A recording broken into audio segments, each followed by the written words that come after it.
Hi, my name is Dale Emerson. I'm a director in Markets and Trading Group at EQUIAS. Thanks for everybody that's online. It's been a long week. I hope you've enjoyed it all. I always seem to get these Friday afternoon slots late in the day, so it's great to have you all on board. Just going to talk today a bit about, enabling growth through standardization.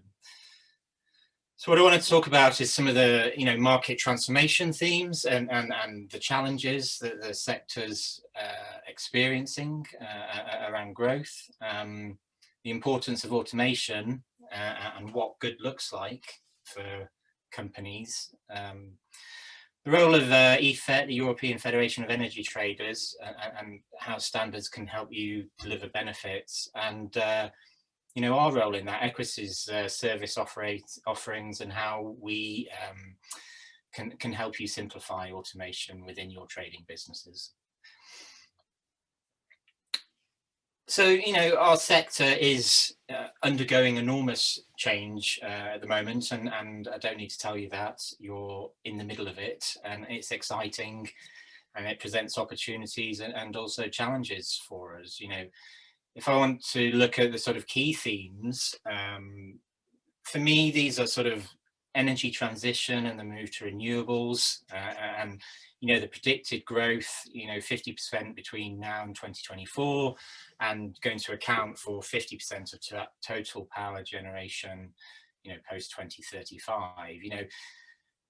The energy supply chain is fundamentally changing in terms of flexibility and innovation, and the rise of prosumers and consumers putting supply back into the grid, and that has an impact. Really important for this sector is the rise of machine learning and algorithmic trading. So, there's some estimates suggest that that's already 70% in European energy markets, growing to 90% in 5 years. There's a bit of an arms race in this part of the sector in terms of automating how we execute, particularly in power markets, and gas lagging somewhat, but catching up quickly. Then, as I said, the whole consumer prosumer increasingly taking control of, their demand needs and, also supply. These advances around battery storage, huge increases over the last year, particularly in what we see in the activity within the balancing mechanism.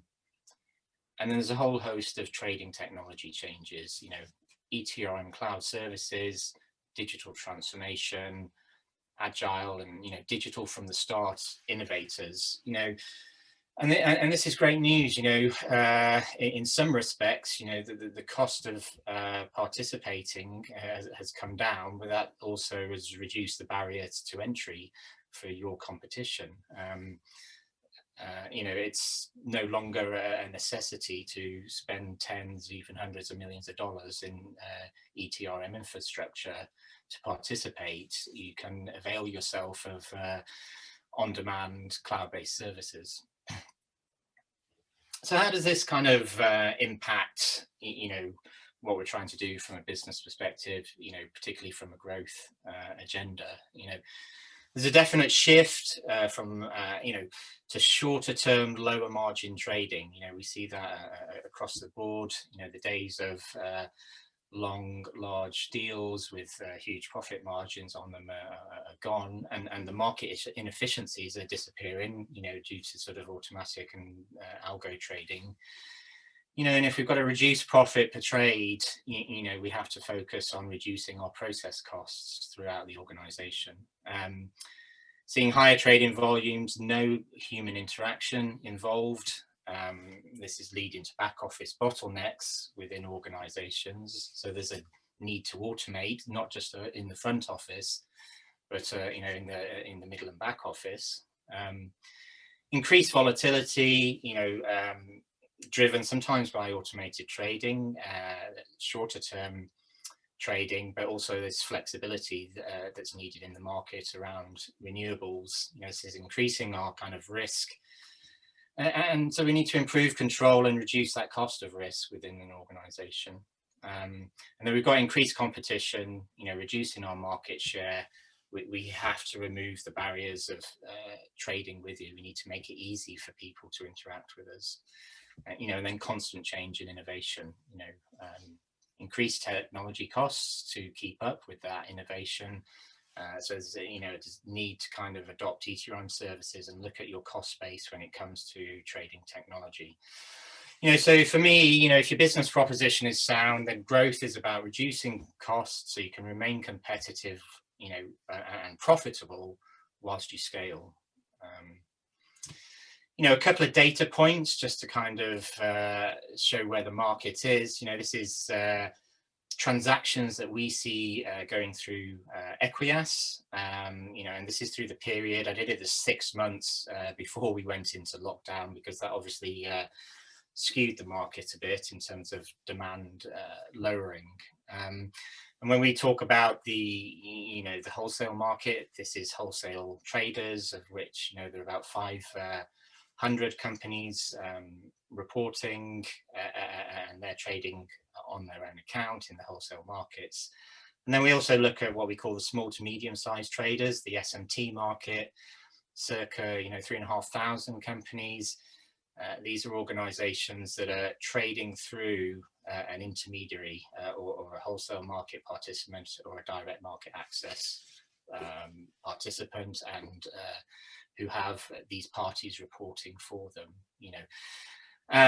You can clearly see that the market is very skewed to the very short term trading, and this is where we see the volume, and this is where we see the profitability, the volatility, and that's a complete kind of shift from where it was a few years ago, in terms of where it might have been skewed to the longer term, larger transactions executed periodically by people wanting to sort of hedge and manage risk. If we take a look at the SMT market just in a bit more sort of granular detail, this market is open to being to customer choice, if like, and shopping around. So the majority of these small to medium sized traders, nearly 80% are just trading through one counterparty, one DMA provider. But there is a growing part of it that is trading with 2, 3, and sometimes, like the chart says, up to sort of 10, 13 DMA providers. So they are actively, looking around. What's interesting is that 20%, 22% accounts for nearly half of the, the trading volume. So this is, your competition, if you like. So if I think about, the physical supply chain and trading's interaction with that, commodity has always been, about moving from producers to consumers, and now we've got it coming back the other way with the prosumers.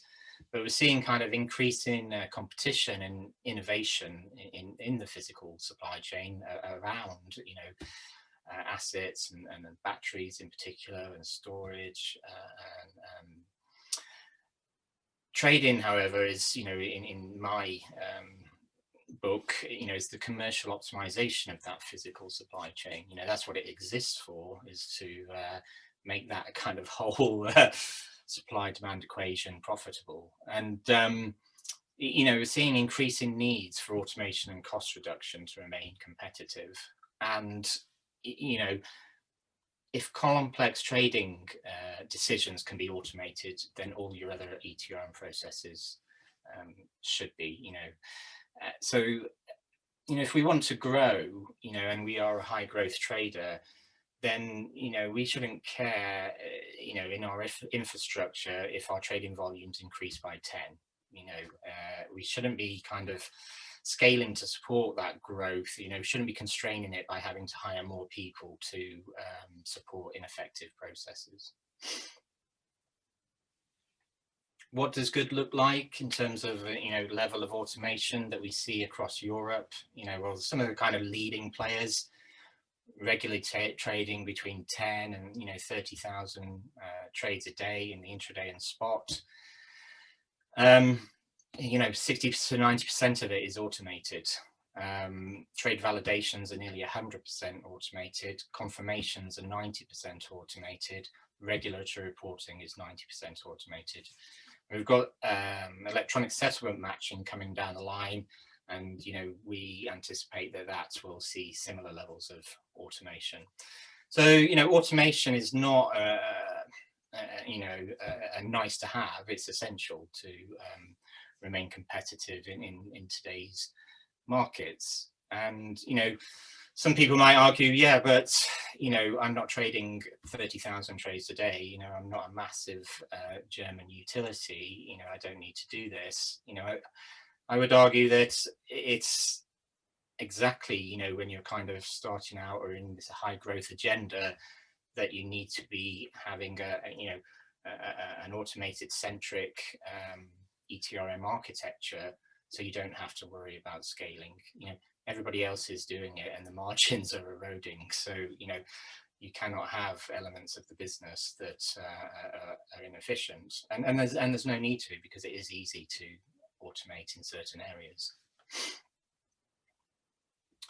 So what exists in the kind of standardization space that can help organizations automate? There's a body which I'm sure some of you are familiar with, the European Federation of Energy Traders. It's been around since 1999, and they provide a variety of services, in terms of looking after trading organizations, promoting competition, transparency, working with the regulators, open access in European markets. One of the key things that they do is the development and maintenance of standards around contracts and business processes. Key to that is, and particularly if we are running a trading organization, the work that they do around sort of IT and electronic data exchange. And there's a number of key kind of standardization and data exchange protocols that have been in existence for, well, some of them nearly 20 years now, and have transformed the industry and readily available. And these are sort of electronic confirmation matching. This is a key risk control in a business in terms of ensuring that my data set matches my counterparties. And this is not a electronic sending of confirmations. It's a match, so you understand where your errors are. Regulatory reporting, which is a mandatory activity that we need to undertake, and we just should get on with it and make it as simple as possible. And then really kind of interesting at the end of this year, electronic settlement matching, and there's already a third of the OTC market volume participating in early user groups to kind of take this live towards the end of the year, in terms of the netting and the reconciliation and the settlement. So that's going to remove what has traditionally been a manual process, just like confirmations used to be. And this has the effect of used in conjunction, enabling OTC markets to be on a par with exchange traded markets in terms of risk and transparency. And so what are some of the benefits of these standards? Well, reduce back office process costs. You eliminate error, you eliminate the people. It becomes a kind of business as usual, exception based process. You only have to focus on the trades that have issues, and that's the case for confirmation matching, regulatory reporting, settlement matching. Reduce cost of regulatory compliance and increase market transparency. These standards reduce operational risk across the board, which has a cost. ESM is going to reduce our credit risk, as settlement cycles come down closer to 1 day, you know, they're not going to start there, but that's where the industry wants to get to. You know, we're going to have reduced credit exposure, or we can have more counterparties for our credit risk limit framework, right? We can reduce our cost of risk, or the collateral employed, and we can reduce our cost to serve, you know. And cost to serve is really important, you know, and when I talk about cost to serve, you know, cost to serve is not just about customers. Cost to serve is also internally, you know, the trading front office as a revenue generator in an organization. Back office has a cost to serve to that front office. The middle office has a cost to serve to that front office, you know, and we need to be looking at, you know, that cost to serve and reducing it, you know. So, you know, if a trading business can automate, you know, according to industry standards, you know, then it can reduce costs, risk, free up cash to trade with more counterparties and customers. Where does EQUIAS fit into all of this? I'm rattling through this a bit because I'm just being told I'm running out of time. But you know, we were established in 2003. You know, we provide the the technical infrastructure to enable the standards. So we provide a range of services that allow you to easily implement confirmation matching, settlement matching, regulatory reporting, and other kind of standard-based services within your organization.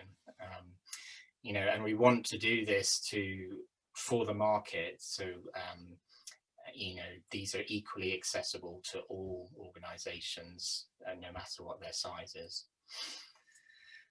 Just briefly to kind of recap, you know, EQUIAS, you know, offers a number of kind of services within the space. You know, some of the ones that we've talked about, you know, confirmation matching, settlement matching, regulatory reporting, and then others around, you know, transaction monitoring, market information, and trading portals. And, you know, and you can go on the EQUIAS website to find out more about that. So, you know, to conclude, you know, huge opportunities, you know, exciting change, but, you know, increased competition, increased automated trading, higher volumes, higher volatility, and need to reduce, you know, our costs as the P&L per trade reduces. Front to back office automation, essential, not nice to have. Standards do exist and are widely used across Europe, and they're open, and I encourage you to kind of take those on board. And, you know, EQUIAS services can simplify your adoption of those standards and automation within your business, and hopefully, you know, reduce cost and allow you to focus on growth. So I'm going to leave it there. I probably haven't left too much time for questions, but I will take some if there are, or, you know, if we have to switch to the next speaker, you can feel free to email me, and I can pick up any queries you have.